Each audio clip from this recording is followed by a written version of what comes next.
মধ্যপ্রাচ্যে অস্থিরতায় জ্বালানি তেলের সংকটকালীন সময় হিড়িক পড়ে গাড়িকে সিএনজি ও এলপিজিতে রূপান্তরের।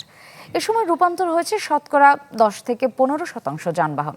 বিশেষজ্ঞরা বলছেন, আমদানি নির্ভর জ্বালানি ব্যবস্থা কোনো সমাধান নয়।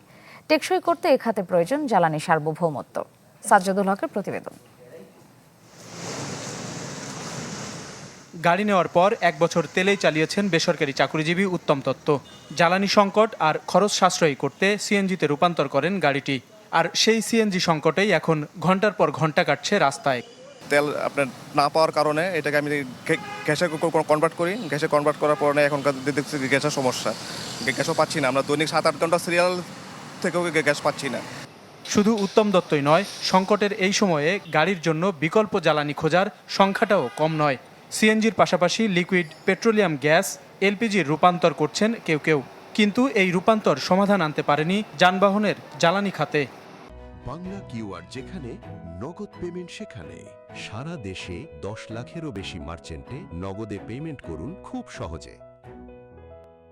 গতকাল সন্ধ্যা 6টায় গাড়ি সিএল লাগাইছি, গাড়ি থেকে দুকে ভাত খাইতেও যাইতে পারি না, আর দুপুরে ভাতের মতো খাইতেই নেই। এই হলো আমাকে কষ্ট। সরকার যদি গ্যাস দেয় তাহলে ঠিক মতো দেবো, আর না দিলে গ্যাস বন্ধ করে দেবো, তাহলে চালাক। আমরা এরভাবে অনর্থ থাকবো কেন?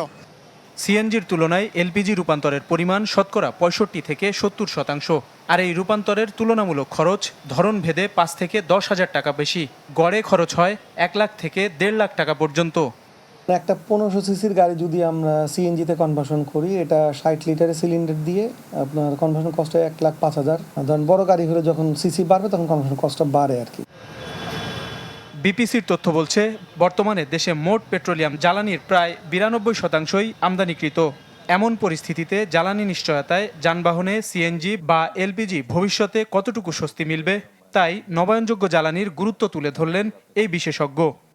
এলএনজি এবং crude oil always input dependency, আপনার কখনোই জ্বালানি সার্বভৌমত্ব নিশ্চিত হবে না। যদি অর্থনৈতিকভাবে টিকে থাকতে হয়, তাকে জ্বালানি ইমিডিয়েট সলিউশনের, নির্মূল এনার্জি বেস ইমিডিয়েট সলিউশনের কোনো বিকল্প নাই।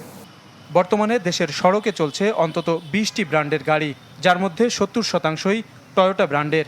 এর অধিকাংশই সিএনজি বা এলপিজিতে রূপান্তরিত। সাজ্জাদুল হক, চ্যানেল 24, ঢাকা।